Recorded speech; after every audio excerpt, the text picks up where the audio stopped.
Pwede ba patiin natin yung ating katabi? So, good morning, pinagpalang ng Diyos. Amen? Yes. Hallelujah. Bago po tayo magsimula, tayo po ay saglit na yumuko at tayo po ay manalangin sa Panginoon.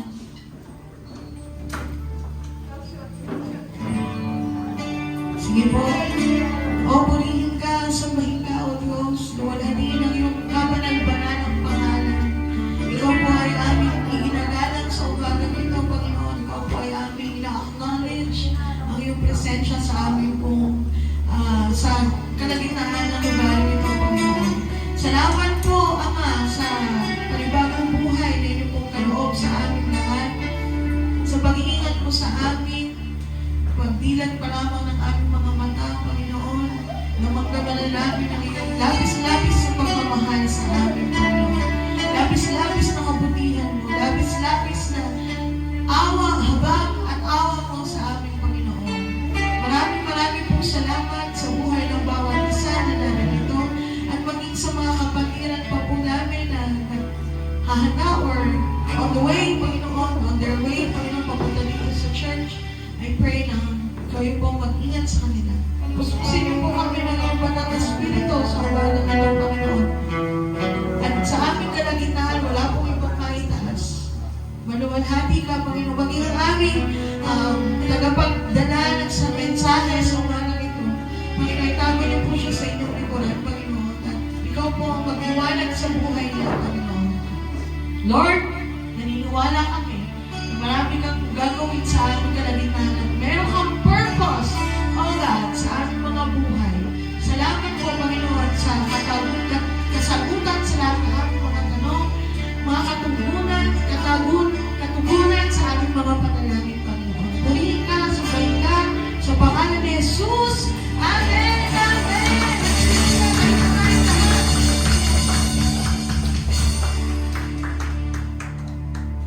Umawit sa kagalakan ang lahat ng mga bansa. Si Yahweh ay papurihan, paglingkuran siyang kusa. Lumapit sa presensya niya at umawit ng may tuwa. O si Yahweh ay ating Diyos, ito'y dapat na malaman.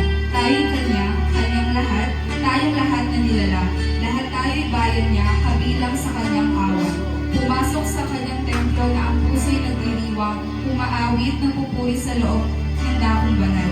Purihin ang ngalan niya at siya'y pasalamatan. Napakabuti ni Yahweh, pag-ibig niya ay walang hanggan. Pag-ibig niya ay tunay, laging tapat kailanman. Amen! Sabi mo sa katabi mo, ang Diyos ay mabuti. Period. God is good, period. Alam niyo, ang Diyos natin hindi na mawawala sa Kanya yung katangian ng pagiging mabuti. Amen? Kasi yun na siya. Full of love, full of mercy, full of joy, full of goodness. Amen? Full of kindness. That's how our God is. Amen? Purihin natin ang ating Diyos. Hallelujah.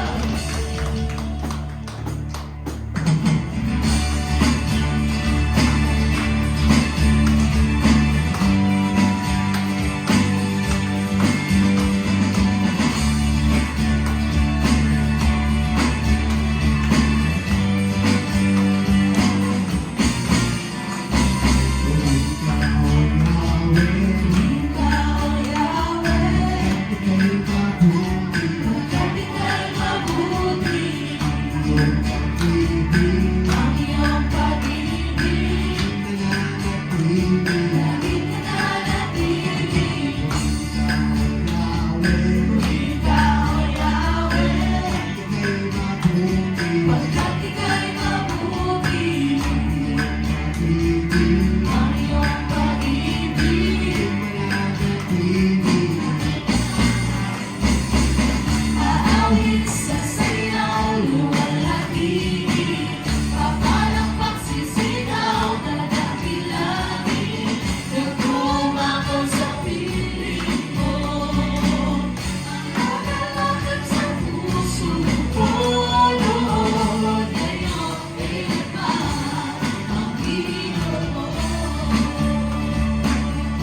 Purihin ka, O Yahweh.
lalo higit ang maunawaan ang kalaliman ng iyong mga salita, ang kalaliman ng iyong pagmamahal. Panginoon, patuloy ka kumilos sa amin, sa lahat na po ng aming gagawin sa kabuuan ng service na ito.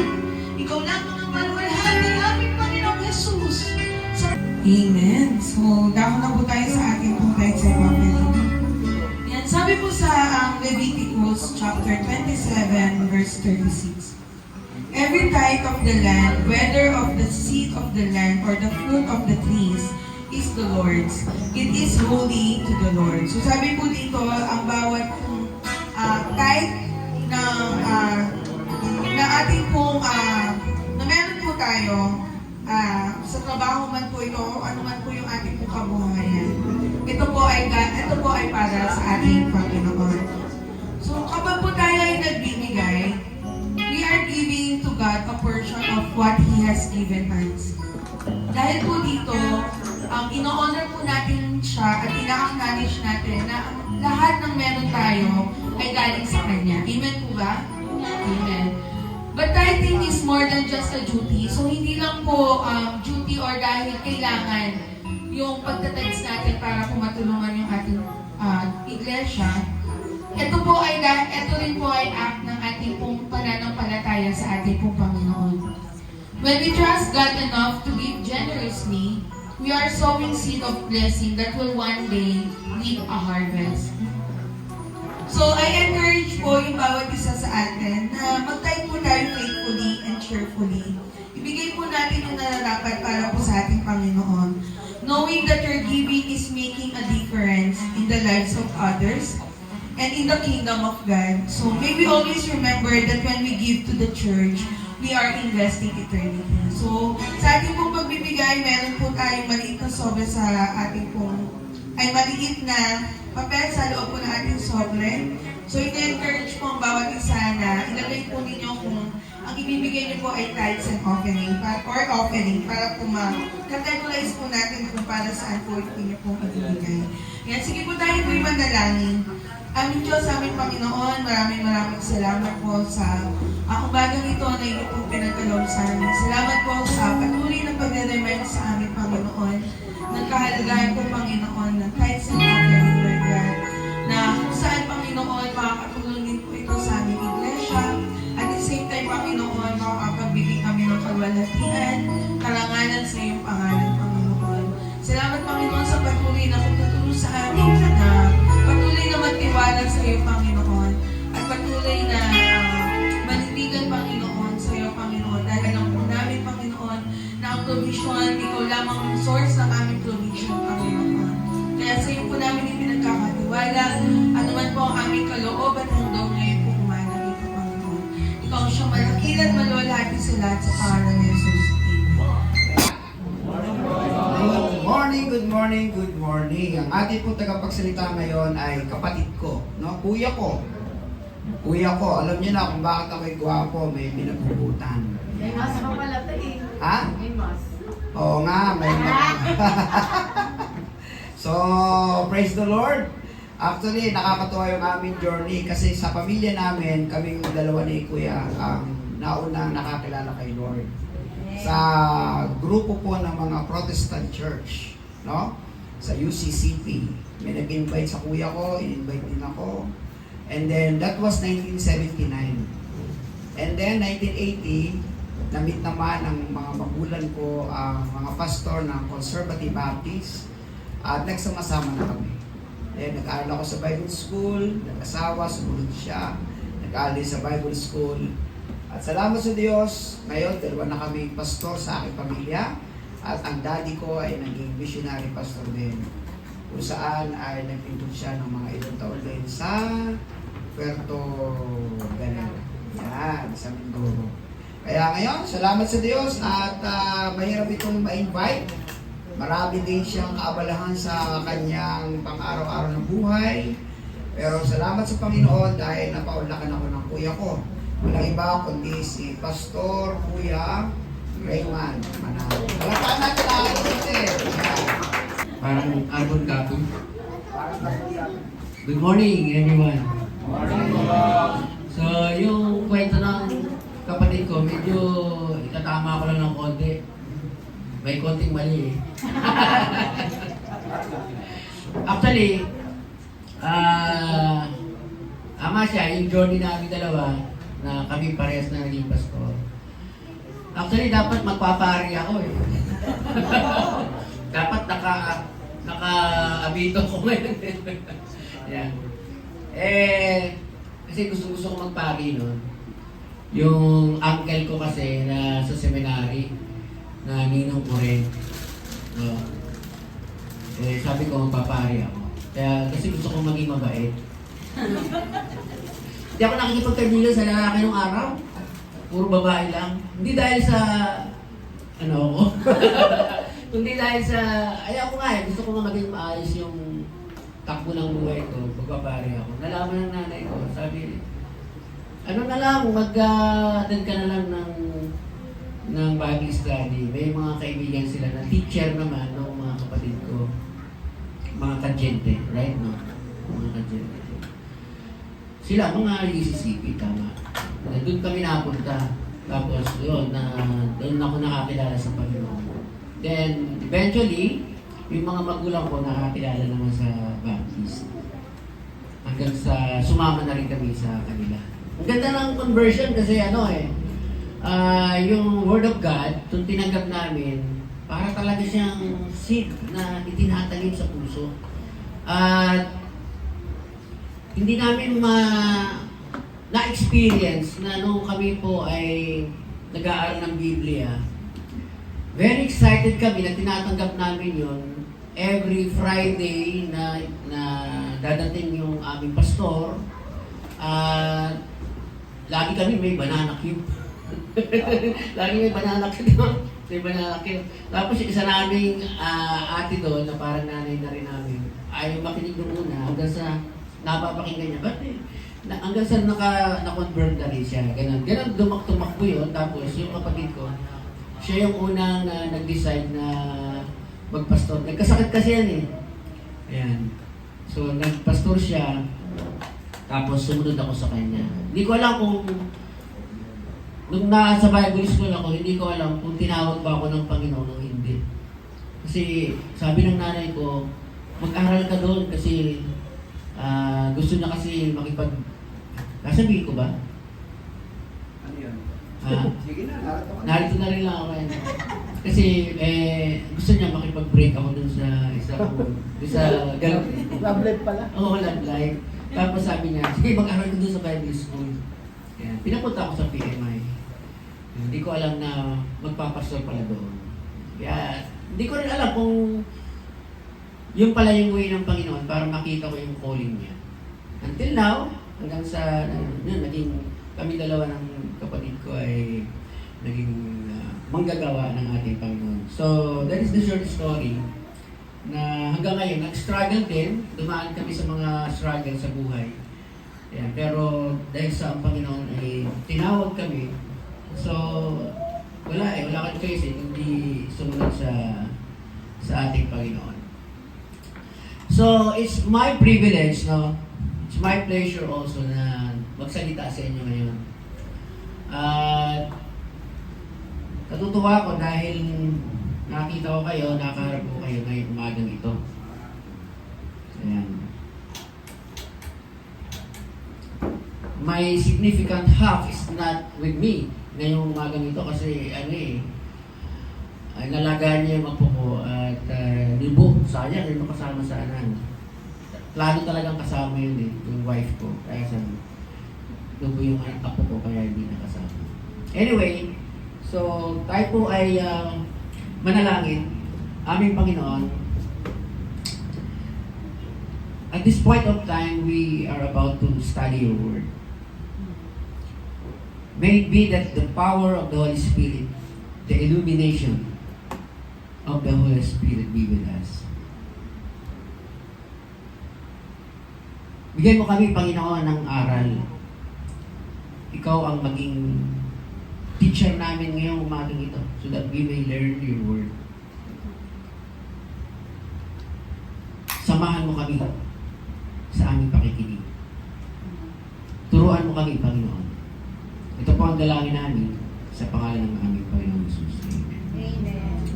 Okay, so ngayong umagang ito, what we are going to tackle is about growing in Christ. Yan. Mahalaga yon kasi ito ay isang bagay na kailangan makita sa atin, yung salitang growth, yung paglago. Mahirap naman na nanatili ka lang na ganyan. O habang tumagal ang panahon ikaw pa rin yan. Walang pagbabago. Dapat merong changes, may transformation sa buhay natin. It is expected to us kasi in 2 Corinthians 5:7-10 it says, if anyone is in Christ, ano sabi doon? He is a new creation. Behold, the old things has passed away, the new has come. Yan ang expectation. Yun talaga yan dapat mangyari. Na kapag ikaw ay nakakilala kay Kristo, magkakaroon ng transformation sa buhay mo. Magbabago ka. Para kang hindi naman dahil sa parang magmamaskar ka, kundi parang magdapat po, tayong lahat ay maiintindihan natin na magiging life natin na tayo ay lumalago. Yan. Nagpapatuloy sa ating Panginoon. Yan. However, how does it happen that so many called Christians are not growing in the Lord? Yan. Bakit marami ay tamad? Salitang tamad, indolent. Tamad sumamba sa Diyos. Ayan. Maraming ganon sa iglesia. Sa mga mega churches, hindi mo masyadong mahalata yung mga tamad kasi hindi kilala yung mga tao. Marami. Kunyari, 3,000 yung dado, o kaya 1,000. Hindi kilala kung sino yung nawala. Pero pag kukunti lang, makikita mo sino yung agad nawawala, di ba? Mapapansin mo agad. So, malalaman mo kung yung Kristiyano na yun consistent siya sa kanyang buhay pagsamba. Malalaman mo rin kung consistent sa buhay pananalangin.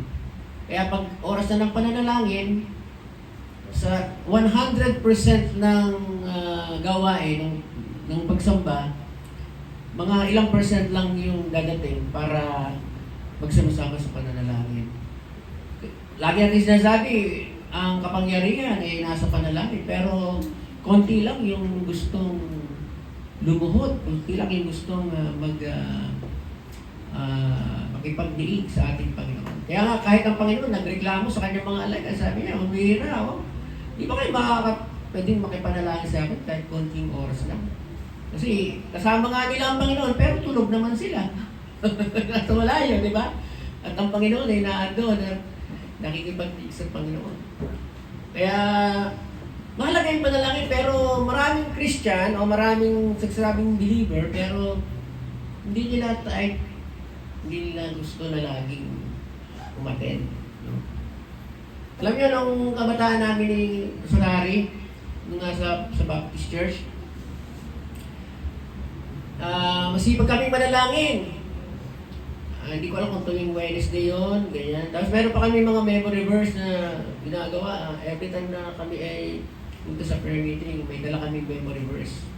Yan. Kaya daming baon, daming baon. At excited lagi na pupunta sa church, mananalangin. Yan. Bakit yung iba ayaw maglingkod, hindi available? Bakit yung iba, mga mananampalataya, hindi i-commit yung kanilang sarili para sa paglilingkod? But, laging walang time, no? Hindi ko kaya yan, ayaw ko nito, ayaw ko yan. Konti lang yung makikita mo na busy sa paglilingkod sa Panginoon. Okay. But maraming Christian ay madaling ma-stumble, madaling magtampo, madaling anong tawag dito, yung ma-offend, yan. Na-offend, konting lang, hindi na. Wala nang fire. Ayaw na sumamba. Patlang-patlang na yung kanyang buhay. Bungi-bungi yung kanyang buhay Kristiyano. Parang mais na bungi-bungi na hindi malaman kung paano buhay. Walang sigla, malungkot, ganyan. Laging aburrido. Lalo na pag dumating yung mga problema. And they often compromise their faith. Pag sinabi kong compromise their faith, papasok sila sa isang bagay na maiko-compromise yung kanilang pagiging mananampalataya. Ayan. Para lang sa isang bagay na gusto nilang makamit. Ayan. So, ganon. So, alamin natin, bakit kaya? Ano kaya ang sikreto at ano kaya ang dahilan para makita natin na ang isang Kristyano ay dapat ito nga lalago ito. Ito hindi. Ayan. Anong dahilan? Bakit hindi lumalago? Bakit hindi? Ayan. So, merong bagay na tayong pag-aaralan ngayon sa John 15:1-8. It is understanding the significant role of divine dresser, the vine, and the branches. Tatlo yan eh. Yung tagapag-alaga o yung tagapagtanim, vine dresser, sa ibang salita ay gardener. Sa iba naman, sa Tagalog naman ay tagapag-alaga. The vine, so kapag tumubo na yon, magiging malaking puno o kaya ay magiging mga tao dito, yung pinaka-ugat, malaking ugat, no? Tapos gagapang siya gano'n. Tapos yung branches, yun yung mga sanga na kung saan ay makikita mo pag malagong-malagong na yung halaman, kung saan-saan na siya, maraming sanga. Dami, hindi lang iilan, no? So, kailangan maintindihan natin yung tatlo na yon para makita natin yung sarili natin kung nasaan tayo. Kung ako ba ay talagang natanim o hindi. Ako ba ay lumalago o hindi, bakit? So, what's the problem? Sino ang problema? Ayan. So, let's see, no? Sabi sa John 15:1-7, kung babasahin natin ito, I am the true vine, and my Father is the gardener. He cuts off every branch in me that bears no fruit, while every branch that does bear fruit, He prunes, so that it will be even more fruitful. You are already clean because of the word I have spoken to you. Remain in me as I also remain in you. No branch can bear fruit by itself. It must remain in the vine. Neither can you bear fruit unless you remain in me. I am the vine, you are the branches. If you remain in me and I in you, you will bear much fruit. Apart from me, you can do nothing. If you do not remain in me, you are like a branch that is thrown away and withered. Such branches are picked up, thrown into the fire, and burned. If you remain in me and my words remain in you, ask whatever you wish and it will be done for you. This is my Father's glory, that you bear much fruit, showing yourselves to be my disciples. Amen. Pagpalain tayo ng Panginoon sa kanyang salita. So, the vine dresser. The vine dresser is the Father. It says here, I am the vine, and my Father, it's God the Father, no? Is the gardener. Sa ibang salita ay vine dresser. So, obviously, makikita natin that God the Father is not the vine, no? Kasi sinasabi nga ng Panginoon, I am the vine, eh. Ang Ama ang nagtanim. Yan. So kung kayo po mga kapatid ay marunong magtanim, naiintindihan niyo yung proseso ng pagtatanim. Kung kayo po ay merong passion sa pagtatanim, alam nyo na hindi kayo hahanap ng isang lupa na tigang. Pag kayo po ay totoong magsasaka, hahanapin yung lupa yung maganda. Di ba? Kung minsan, pag ang isang lupa ay tigang at hindi masyadong maisang bunga, lalagyan nyo pa yun ng pataba. Di ba? Para lang gumanda yung lupa. Pag panahon ng tag-init at yun ay naging dapi, siyempre, mahihirap tamnan yun. Ang gagawin ng magsasaka, lalagay siya ng outlet sa irrigation para yung tubig na galing sa dam, papunta sa irrigation, pupunta dun sa bukid para mabasa siya. Kailangan yung basang-basa. Tapos magbasang-basa na siya, aararuin niya yon. May proseso eh. Tapos ang gagawin niya doon ay tatanggalin niya yung mga damo doon, bato, yung lahat ng pwedeng makasagabal para hindi gumanda yung ani. Kaalisin niya yun. Sisikapin niya na lahat ng ano na yon ay nasa ayos bago niya ilagay yung tanim. Actually, ang ginagawa pa nga ng farmer bago siya magtanim, maglalagay muna siya ng punla. Di ba? Ayan, naglalagay siya ng punla, tapos patutubuin muna niya yung mga punla na yun, tapos sa kanya ilalagay doon. Pagka sigurado na siya na mabubuhay yung mga yun. And then, after siguro a month, ganun, babantayan niya yon. Pag nakita niya na merong sagabal, like for example, mga ibon, mga tipaklo, mga kung ano-anong maninira, ang gagawin niya, maglalagay siya ng scarecrow. Tapos minsan doon pa siya matutulog, maglalagay siya ng kamalig doon para babantayan niya sa gabi, baka may mga daga. Maglalagay siya ng mga something na pwedeng ma-prevent yung yung masira yung mga tanim. Gusto kasi niya makita na yung sa tamang panahon may ani siya. Yun yung puso ng isang gardener. Yun yung damdamin ng isang nagtatanim. Laging meron siya sa kanyang kaisipan na tutubo yan. Gusto ko lumaki yan. Gusto ko may bunga yan. Yun ang expectations. A great expectation na nasa kanya, no? Nasa puso ng isang gardener. Wala naman sigurong farmer na basta lang nagsabog ng kanyang tanim, pagkatapos iniwan na, pagkatapos nag-expect. Walang ganoon. Lagi siyang nagkukultivate. Pag nakita niya na medyo ito kailangan i-cultivate. Kung kailangan lagyan ng pataba, kukuha siya ng mga pataba para gumanda lang yung halaman. Right? So that's the right thing to do. That's the heart of the farmer, the gardener. Hindi lalo na ang Diyos. Kung yun ang puso ng magsasaka, ng ordinaryong magsasaka, nakilala natin na marunong magtanim, di lalo na ang Panginoon. Ano ba naman yung puso ng Diyos? At ang Panginoon, hindi siya magtatanim sa hindi tutubo. Ayan. Hindi siya magtatanim sa tabing daan.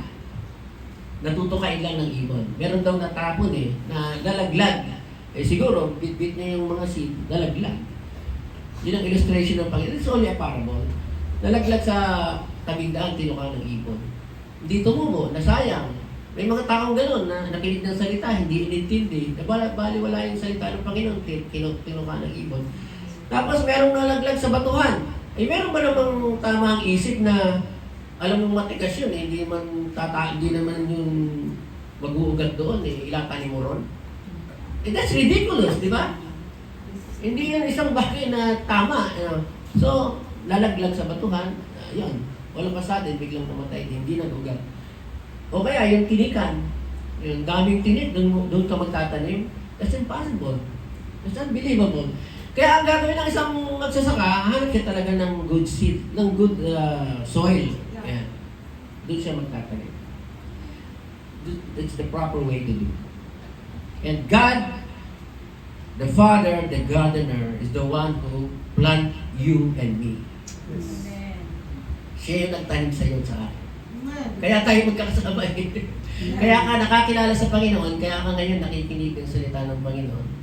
Kaya ka narito at nagpapatuloy sa Panginoon kasi itinanim ka ng Panginoon. Amen. You were chosen before the creation of the world. Amen. Tinawag ka niya. Ayun ang pinakamaganda sa lahat.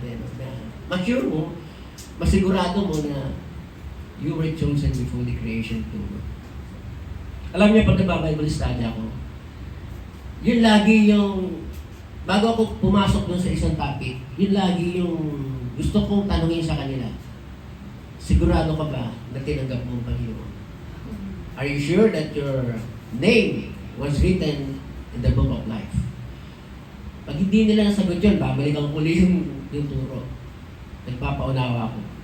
Are you sure that you're born again? Are you sure that you have the right relationship with the Lord? Pag hindi nila nasagot yun, ibig sabihin, hindi pala naiintindihan. Kailangan kong balikan yung turo. Pag naiintindihan nila, saka ako lilipat sa ibang topic. Kasi ang hirap na, ang layo na ng topic mo, ang layo na ng tinuturo mo, yung pala hindi pa siya ligtas. Hindi pa pala alam na siya ay isang anak ng Diyos. Di ba? Mahirap yung gano'n, di ba? Ang layo na Para lang itong mathematics na turo ng turo, yung pala, ang dami ng proseso, yung pala, hindi pa pala, hindi pa naintindihan. Kamo to sa ulo, ano ba yun? Kasi nagsimula ka doon sa una, dapat naiintindihan niya bago ka pumasok. So, hindi ito pwedeng yung parang hagdanan na number 1 tapos number 10 na agad. Ganun. Hindi kailangan maintindihan ko eh. Dapat malalim sa iyong kaisipan at sa iyong puso na ikaw ay tinawag ng Panginoon, na ligtas ka at ikaw ay isang makasalanan at meron kang relasyon sa Panginoon. Diba? John 1:12 to 13. Alam mo yung magkakaroon ka ng kaugnayan o relasyon sa Diyos. At dahil doon, ay meron kang assurance of your salvation. Pagka ikaw ay nandun na sa punto na yon, matitiyak mo at masasabi mo na naitanim ka talaga ng Panginoon. And then, pagkatapos na ikaw ay itanim, of course, there's an expectation. Hanapin ng gardener o ng ama sa langit kung sisibol ka. Amen. There must be a sprouting of kahit maliit lang, ano, pag nakakita ka lang ng maliit na ganito, masayang-masaya ka na, wow, buhay na! Buhay na! Tuwan-tuwa ka na, pag nakakita ka lang ng ganito, konting-konti lang na tumubo, buhay na siya. Yeah. Masaya na, sarap nun pakinggan, sarap nung maramdaman, di ba? Kahit yung mga grafting, pag nakakita ka lang na may tumubo, okay, ganda. Tuwan-tuwa ka na, di ba? Yung mga naghahalaman. So, it's the role of the gardener or the Father in heaven to plant you. Yun ang role niya, hindi mo plant yun. Hindi natin role yun. No, hindi natin role yun. Ang role niya, itanim tayo. Dahil tayo patay sa kasalanan, hindi natin alam kung ano yung, wala tayo sa wisyo, ang gagawin ng Ama, pipiliin ka niya para maligtas ka. Ayan. So, the sower is the Father. Ayan. Katanim ka na yan. Ayan. Katanim na tayo. Lahat kaya tayo dahil doon, talagang nakatanim. Amen? Amen. Praise God, no? So, ayun, nakatanim. Okay lang. Talagang ano na.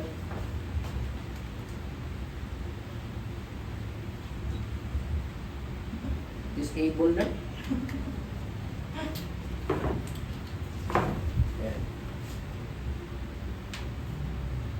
Nangihirap, mula nung naging disable ako. Ang dami ng cellphone na basag. Nalalaglag. Kaya hindi na ako bumibili ng mahal. Mura na lang kasi pag pinagawa mo pala ito, pag mahal, para ka na rin bumili ng bago. Tapos pag nagawa, nasisira uli. Oo, kaya sabi ko, bibili na lang uli ako ng bago. Kaya tinatapon ko lang minsan eh. Nalalaglag. Kasi disable nga eh, di ba? So, hirap talaga. Anyway, the Father is the gardener. As He prunes so that it will be even more fruitful. Yung kanyang pinuprunes na hindi ibig sabihin nun ay puputulin niya, tatalbusin lang yun. Tatalbusin. Pruning. Ayan, tatalbusin. Pag tinalbos yun, magkakaroon ng ng panibagong mga suway. Yan. Kasi nga, ganun eh, di ba? Yung mga talbos ng kamote, yung mga nagluluto dyan, gusto yung magtalbos, di ba? Para dumami. Kasi pag di kayo nagtalbos, hindi naman dadami yung kamote. Kailangan talbosin yun, di ba? Ay, yun yung mga panahon na kung saan ang mananampalataya ay dumadaan sa mga pagtuturo, pag-aayos ng buhay, pag-shape, na kailangan niyang na susuppress ang kanyang buhay Kristiyano dahil sa problema, dahil sa mga pagsubok. Parang tapos na.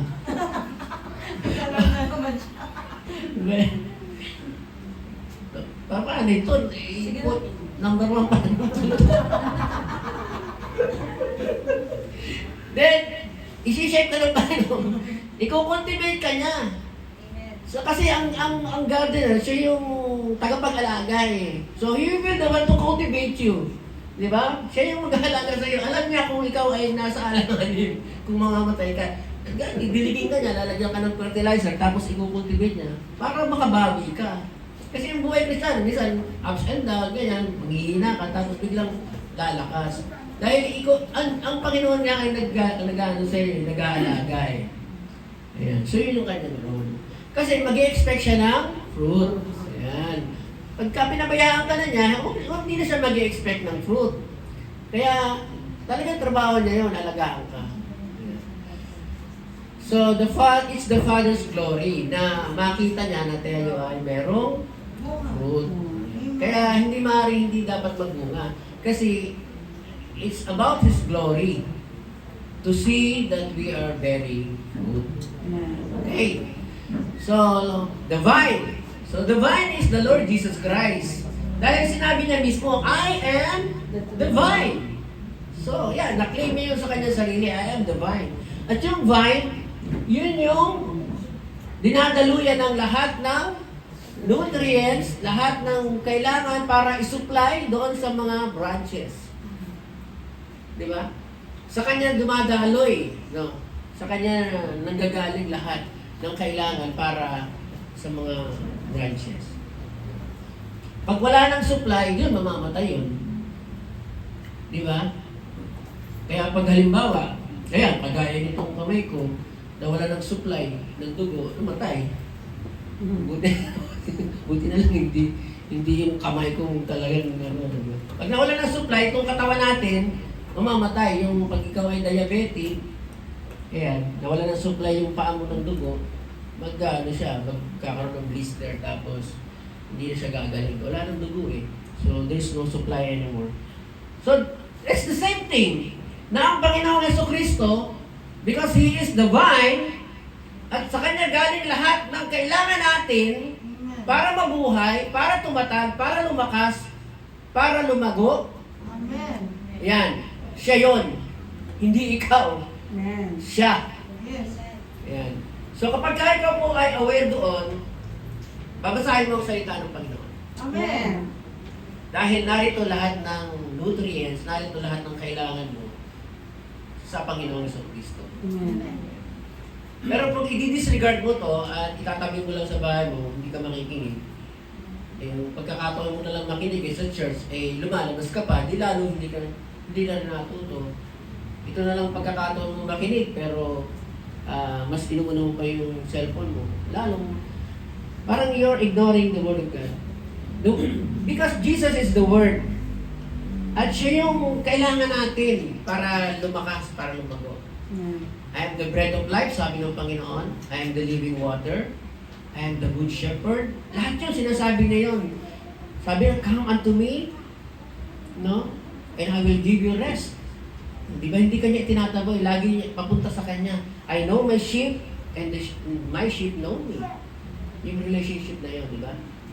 So laging nadoon yung ng paalala ng Panginoon that of all the things you need in this world, it's wala yan. Ako lang ang kailangan. Amen.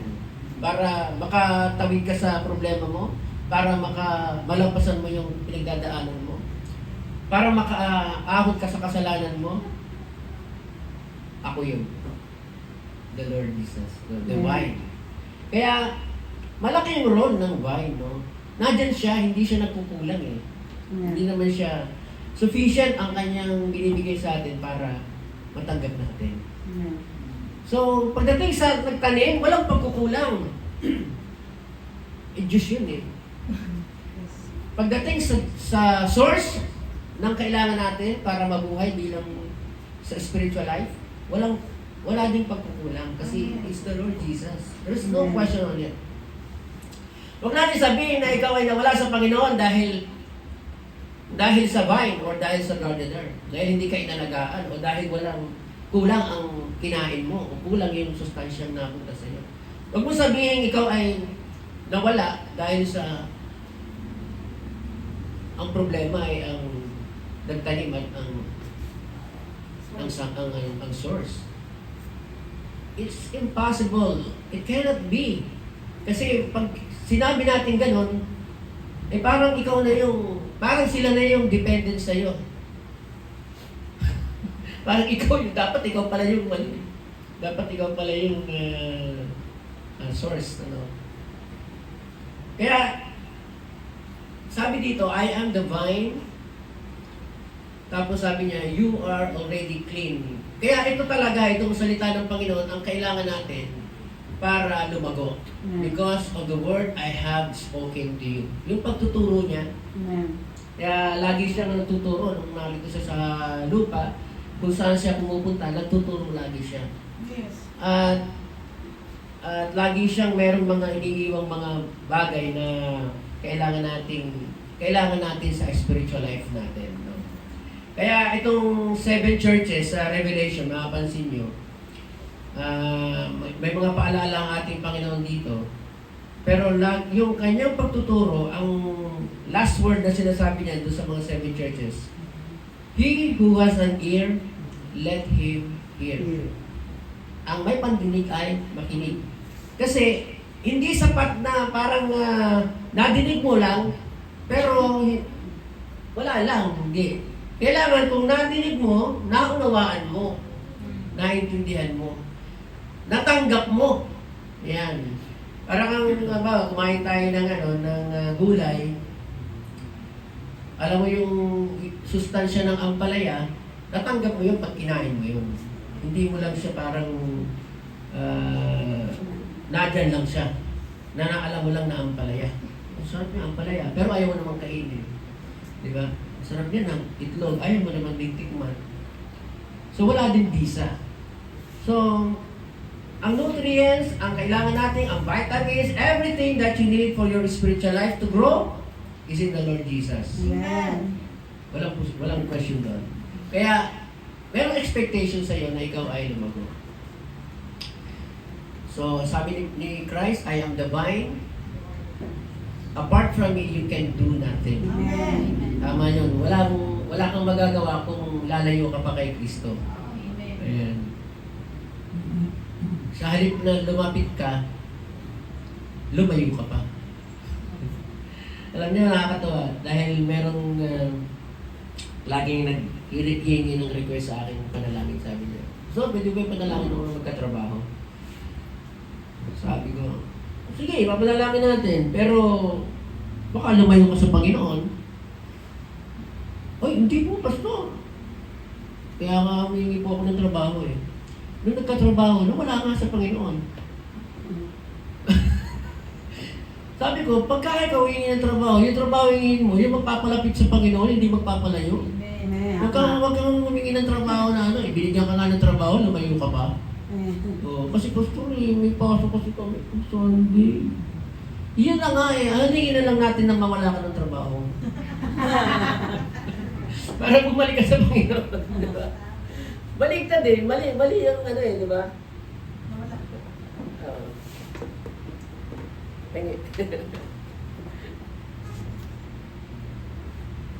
Ayan. So, dapat it's always in conformity doon sa ng Panginoon, doon sa will ng Panginoon. No? Huwag kayong humingi ng prayer na pag sinagot naman alayo kayo sa Panginoon. Di ba? Dapat ay hindi contradict doon sa nangyayari. Amen. Ayan. So the branches, ito na yun. Tayo yun. Ikaw, ako. Tayong mga mananampalataya. We are all dependent sa vine. Amen. Dependent tayo sa vine. We cannot be independent. Walang branch na naging nagsarili. No? Walang ganon. Damo yun, damo. Damo yun. Binubunot. Hindi ka bahagi na ng vine nyo. Ano? Walang ganon. Sa totoo lang, wala talagang ganon. Subukan mo na kung lumayo ka, tanggalin mo yung sarili mo sa Panginoon. Sigurado yun. Kung saan ka aabutin. Kaya nga sabi niya, remain in me. And I will remain in you. Yan ang kanyang encouragement. Huwag kang lalayo sa akin. Mawawala ka talaga. Amen. Kaya pag ginawa mo yun, it's your choice. It's not the choice of the vine or the garden. Yan. Pag ginawa mo yun, nawala ka sa Panginoon, it's your choice. Yeah. Nagloko ka, it's your choice. Nanghihina ka, it's your choice kasi lumayo ka pa rin sa Panginoon. Alam niyo si Haring David, kahit nagkakasala siya, kahit siya ay nang bumababa yung spirituality niya, lagi niya sinasabi, create in me a clean heart, O God. Restore unto me the joy of my salvation. Ayaw kasi ni Haring David na lumayo sa Panginoon. kahit na siya ay sa kanyang palagay ang dami niyang kasalanan kasi ang dami niyang napatay, tapos meron siyang naging kasalanan ng adultery, parang tingin-tingin niya sa sarili niya, parang hindi siya karapat-dapat sa Panginoon. Ayaw pa rin niyang lumayo sa Panginoon. Sasabihin pa rin niya, restore unto me the joy of my salvation. Ang hirap kasi mapalayo sa iyo eh. Ang hirap yung mga moments na parang ilang linggo nang hindi ka nag-church, tapos parang hindi mo na maintindihan yung sarili mo, di ba? Tapos, ayun na, tuloy-tuloy na. Pero kung ikaw ay totoong naitanim ng Panginoon, kahit nagkaganoon, lalapit ka pa rin sa Panginoon. Babalik ka at babalik sa Panginoon. Amen. At marirealize mo that you need the Lord. Amen. You will realize that apart from the Lord, apart from Jesus Christ, you can do nothing. Amen. Mga kapatid, ano man yung problema, ano man yung struggles, ano mang bagay ito na pinagdadaanan mo, personal, meron kang pinagdadaanan, ang kailangan mo ang Panginoon para maayos mo yan. Amen. Pwede ka naman payuhan ni Pastor, pwede ka naman lumapit kung kanino, but it's the Lord who can do it for you. Bigyan ka ng sa buhay, spiritual mo. Ang hirap kayong bumagsak. Yung parang eto na ang taas-taas ng spirituality mo, yung nag-enjoy ka sa pagsamba sa lahat ng bagay, biglang babagsak ang gano'n. Hindi ka na makabangon, hindi ka na makamove on. Tapos, pinili mo pa na lumayo sa Panginoon. Hindi mo na ako sasamba kasi hindi mo na ako pupunta sa church. Hindi mo na ako, parang nag-self-pity ka, nagkaroon ka ng mga sa buhay mo. Tapos, sama mo na ako sa kaibigan ko hanggang sa napalayo ka na ng napalayo. So, the role of the branch, ang role lang natin mga kapatid, bilang mga sanga, no, na nakakabit sa Panginoon ay to bear fruit. Yun lang. Yun ang role natin. Kasi yung kailangan natin para lumago, para magbunga, nasa atin na yun eh. Nasa Panginoon. At kung alam natin na tayo ay totoong itinanim ng Panginoon, mararamdaman mo sa sarili mo yun. Hindi ka itutulak, hindi ka bibisitahin, hindi ka iimbitahin, hindi ka pipilitin. Ikaw mismo ang maghahanap sa Diyos. Mauuhaw ka, katulad ng isang pusa. As the deer panted for the water, So my soul. so my soul. Diba? Living Lord. Kailangan ng kaluluwa. Kasi nauuhaw eh.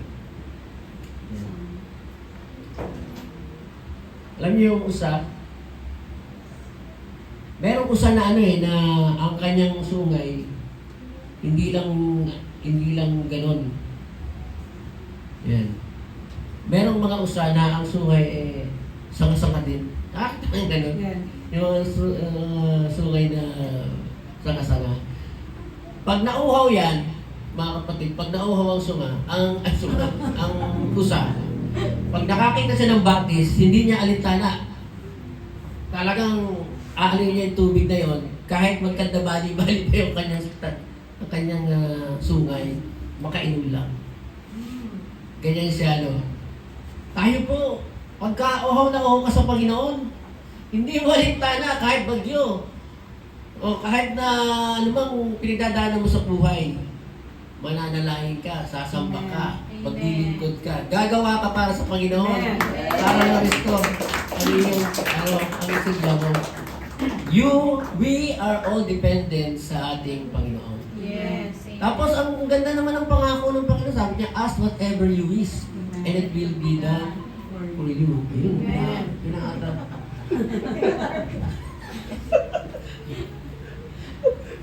Amen. Napakaabot talaga ako sa ulit. Pwede ba?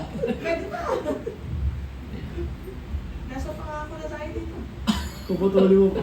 Pangako yun. Ayun yun, baka puputulin natin. Pangako na yun. Ayan.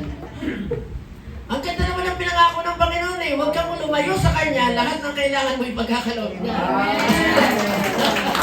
Kaya mo ba? Kaya mo ba noon, di ba? Oo. Kaya sabi mo, bigyan mo naman kami ng bahay. Yun, bigyan kami ng bahay, oh. Amen. Di ba? Binigyan kami ng lahat ng hindi namin sa Panginoon, binigyan ng Panginoon eh. Nakakatuwa ang Panginoon talaga. Amen. Ayan. So, kaya hindi ka lalago, kaya hindi ka magbubunga, kaya nawawala ka sa Panginoon, it's not because of there's something parang mali. There's something wrong sa gardener or there's something wrong sa vine. There's something wrong sa'yo. Amen. Yes. Kaya lagi mo tatanungin, ba't ba hindi ako lumalagaw? Ba't ba nawala ako sa Panginoon? Eh, ba't ba hindi ako naglilingkod? Ba't ba ayaw kong gawin ito? Ba't ba ayaw ko nun? Abay, di tanungin mo sarili mo. Bumubarap ka sa salamin. At tanungin mo sa sarili mo ganito, nakakanig ka ba? Baka hindi. Kasi kung nakatanim ka, siguradong lalago ka. Amen. For sure, lalago ka. Wala kang hindi ka makakatakas doon. Kung kailangan gamitin ka ng Panginoon, kahit tumakas ka nga gagamitin ka ng Panginoon.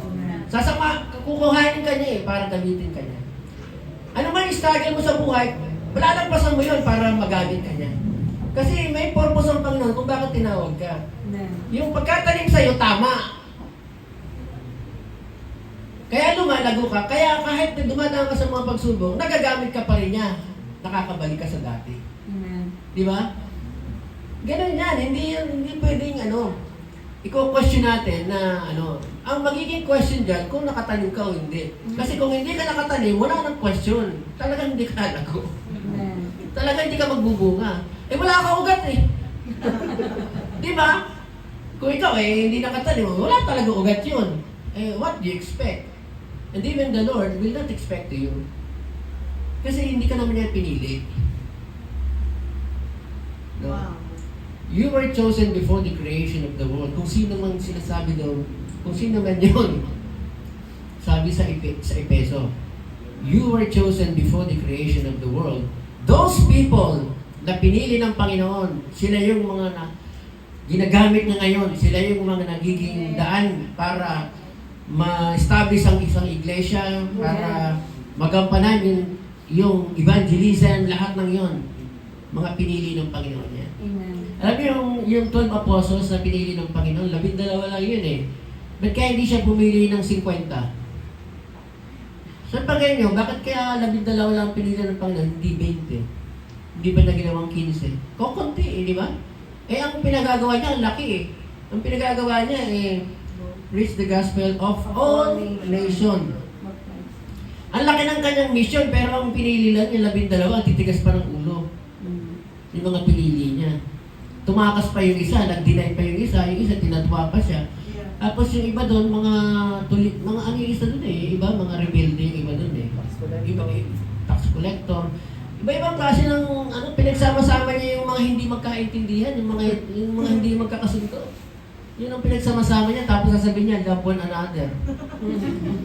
Diba? Paano magkakasundo yung tax collector at saka yung yung NPA? meron din magkakaawa yun di ba? Tapos yung iinita ng ulo, kagaya ni Pedro. Di ba? Pinagsama-sama ng Panginoon, tapos sabi ng Panginoon, forgive one another, love one another. Tapos diba? Tapos nung umalis siya, nagawa kaya nila yun? Yes, nagawa nila yun. Kasi, bakit? Nakatanim. Nakatanim Amen. Nakatanim. At naramdaman nila yung source ng Holy Spirit, yung power. Amen. Nung lumayo ng Panginoon, naramdaman nila na hindi dahil wala ng Panginoon, yung presence ng Panginoon physically. Pero the Spirit na pinadala ng Panginoon sa kanila, Amen. nung pinadala sa kanila yung helper, doon nila na-realize na hindi tayo iniwan ng Panginoon. Talagang tayo pinili niya. At tayo yung gagamitin niya. Kahit pa dumating panahon na ang mga apostol noon si Peter, pinako ng patiwarik. Di ba? Peter, pinako ng patiwarik. Tapos si John the Beloved, dinunlian siya. Dinubog siya sa kumukulong tubig. Tapos yung iba doon, pinupunta ng ulo, si Paul. Yung iba parang sinibat. Yung iba binalatan ng buhay. Grabe yung pinagdaanan ng mga apostol kaya. Pero hindi sila umalis sa Panginoon. Hindi sila kailanman natanggal sa sabay, yung pagkakadikit nila. Amen. Nanatili silang nakakabit kasi sila'y totoong itinanim. Amen. At ang naging bunga nila ay tayo. Yung kanilang pagsisikap, yung kanilang ginawang pagiging martir noong mga panahon na yon, kumalat ang ebanghelyo dahil sa kanilang pangaral kahit na sila ay sinunog ng buhay, mga mananampalataya, grabe talaga, tayo naging bunga. Nakarating sa atin, ito na ngayon tayo na nakakaranas ng ganitong ginhawa. Amen. May aircon, may electric fan, may sound system, ang gaganda ng boses. Ayaw mo maglingkod, ayaw mo magpatuloy. Sayang. Sana dumating na lang yung panahon na yun na may persecution. Kasi nung may persecution, doon tumatag ang mga Kristiyan. Hindi naging dahilan ang persecution para hindi sila lumago. Naging daan pa yon para makita nila na sila'y tinawag ng Panginoon. Amen. Totoong mananampalataya. Mga kapatid, no, ang gusto kong iwan sa inyo ngayong umagang ito. Alamin natin sa sarili natin, tinawag ba ako ng Panginoon? Ang sagot, pag sinagot mo sa sarili mo, yes, tinawag ako ng Panginoon, maglingkod ka. Amen. Magpatuloy ka, sumamba ka, manalangin ka. Gawin mo lahat para makuha mo yung nutrients, para lumago ka sa Panginoon. Kasi pag hindi mo yung ginawa, mukhang mali ang sagot mo. Mukhang it's ano. Kasi hindi pwedeng hindi ka lalago, hindi pwedeng hindi ka magbubunga kung totoong nakatanim ka. Amen. Tayo po yung manalangin. Lord Jesus, thank you so much for this wonderful time that you've given us. Listening to your word, understanding the significance of growing in the Lord Jesus Christ. Thank you so much, Father God, that before the creation of the world, you chose us. Lord, ang daming pagsubok sa buhay na pwede kami pagdaanan para makita namin ang aming mga sarili na parang hindi kami tinawag. Pero yun pala yung magpapatatag sa amin. Yun pala yung magpapatibay sa aming pananampalataya. Yun pala yung magiging basihan, Panginoon, na kami nga ay mga tinawag. Salamat, Panginoon, sapagkat up until now, nararamdaman namin ang presence mo. Nararamdaman namin ang provision mo. Nararamdaman namin, Panginoon, na nandyan ka. Nakakabit kami sa iyo. We continue to remain in you. Salamat, Panginoon, sapagkat pinaparamdam mo naman sa amin na ikaw'y nandyan. Dahil sinabi mo nga sa iyong salita na ikaw ay nananatili din sa amin. At sa ganung bagay, Panginoon, natutuwa kami. Na-impress kami sa aming mga puso dahil binibigay mo sa amin ang totoong kasiyahan, Panginoon, ng mabuhay bilang Kristiyano. Mga Kristiyanong lumalago, nagbubunga, dumadami ang mga sanga, patuloy na lumalago sa kaalaman, sa karanasan, sa paglilingkod, sa paghahayag ng Ebanghelyo, sa pag-aakay ng kaluluwa, lumalago sa aming mga buhay Kristiyano, sa aming mga salita, nakikita sa aming mga gawa, at sa lahat ng aspeto ng buhay Kristiyano, na kahit dumating ang mga pagsubok, dumating ang mga bagyo sa buhay namin, nananatili kaming matatag sapagkat kami nakakabit sa aming Panginoong Kristo. Tanda ng kami, Panginoon, ay itinanim mo. At hindi matitinan, hindi kayang hadlangan ang paglago sa Panginoon. Lord, teach us to grow. Help us to grow. Maraming salamat, Panginoon. Sa pangalan ng Panginoon Jesus, Amen.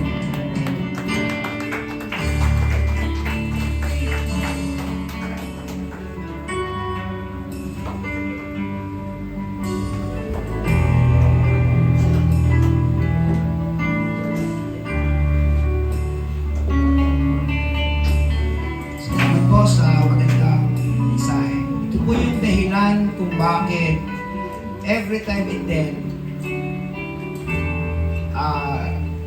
pinapaalala ko sa inyo, natatandaan niyo pa ba kung kailan kayo tumanggap kay Lord? Kasi yun yung time na we are hoping, we have that assurance na itinanim tayo ng Diyos. The day that we receive, the day that we accept Jesus Christ as our personal Lord and Savior.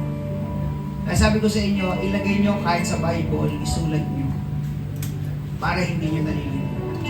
Kasi sa dami ng mga aral at mga pastor na mai-encounter mo, yun at yun ang itatanong. Tumanggap ka na ba kay Lord? Kailan ka tumanggap kay Lord? Paano mo nakilala siya? Pag hindi mo nasagot yun, ituturo na naman sa iyo kung paano mo tatanggapin siya. Kaya sabi ng ating tagapagsalita, pag nagsimula siya sa number 1, hindi naintindihan, ayaw niyang mag-number 2. Pag nasa number 2 na siya, nasa number 3 na, nalaman niya hindi pa pala tiyak, babalik na naman sa number 1. Ganon din po si Tatay Pastor. Ayaw kong umakyat ng umakyat na may naiiwan. Gusto ko po sabay-sabay tayo dalawa. Salamat na lamang, meron tayong Diyos Ama na siyang vine dresser na pumili ng pagtanim at napasama tayo. Amen? Salamat na lamang at meron tayong puno, ang Panginoong Jesucristo, na siyang pinagmumula ng lahat ng lakas, lahat ng provision, lahat ng sustansya para tayo po ay lumabo, lumakas sa buhay. Kaya lang, may mga expectations sa atin. To grow, to bear much fruits. Diba? So tayo ito ngayon lahat. Awitin po natin yung awit na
aming Diyos, nagpapasalamat kami, our vine dresser, yung pong nag-alaga sa amin. Salamat, napabilang kami sa mga itinanim po ninyo. Salamat din po, our vine, ang aming puno, ang Panginoong Jesucristo, na siya pinagmumula ng lahat ng nutrients, lahat ng sources, para mag-grow kami. Salamat po dahil kahit kailanman hindi po kayo nagkulang sa amin.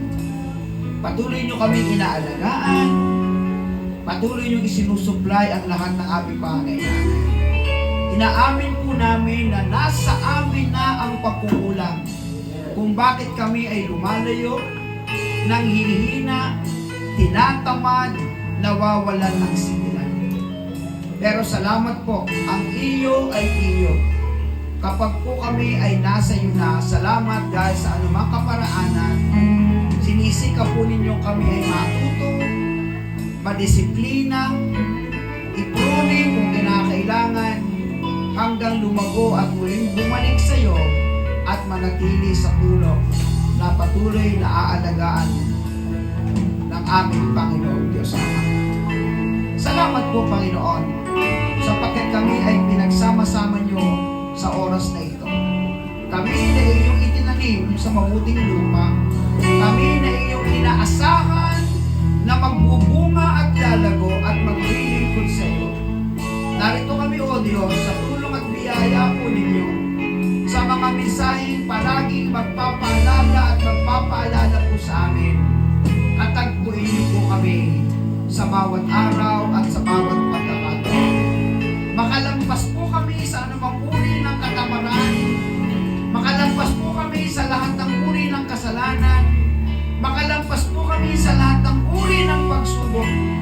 Malampasan po namin ang lahat ng ito at habang kami ay lumalampas ng lumalampas, palago naman kami ng palago sa aming pong kaugnayan sa iyo habang patuloy kaming ginagamit mo sa anumang paraan para kami ay makapaglingkod sa iyo. Salamat Panginoon, maging sa bansang Pilipinas kung saan kami ay bahagi ng maraming mga iglesia lokal, Panginoon, dito na mga mananampalataya. Salamat po kami bahagi ng dumadalangin, nananalangin, sumasamba, nag-aaral ng iyong salita at nagiging bahagi sa pagpapalaganap ng Ebanghelyo. Dalangin po namin mula sa aming Pangulo hanggang sa aming Kapitan, Barangay Captain namin, hanggang sa lahat ng mga lokalidad na gumagalaw, Panginoon, dito sa Pilipinas. Kayo po, O Diyos, ang gumawa, umilos, at gumabay, Panginoon, sa bawat isa. Salamat po ng marami dahil napakabuti po ninyo sa amin. Sa aming kalagitnaan, kung merong may karamdaman sa pangalan ng Panginoong Jesus, ang kagalingan ay sumaiyo na. Tanggapin mo na ang kagalingan. Sa aming kalagitnaan, kung may problemang pinansyal, tanggapin mo na ang biyaya at pagpapala ng Diyos sa araw na ito. Dininig ng Diyos ang iyong panalangin. Sa aming kalagitnaan, kung merong hindi maayos na relasyon, mag-ayos na kayo, mag-ibigan, magmahal at magpatawaran ngayon na sa pangalan ng Panginoong Jesucristo upang makalaya ka at makapaglingkod ng lubusan. Salamat sa gitna ng mga pagsubok, nakakalampas kami.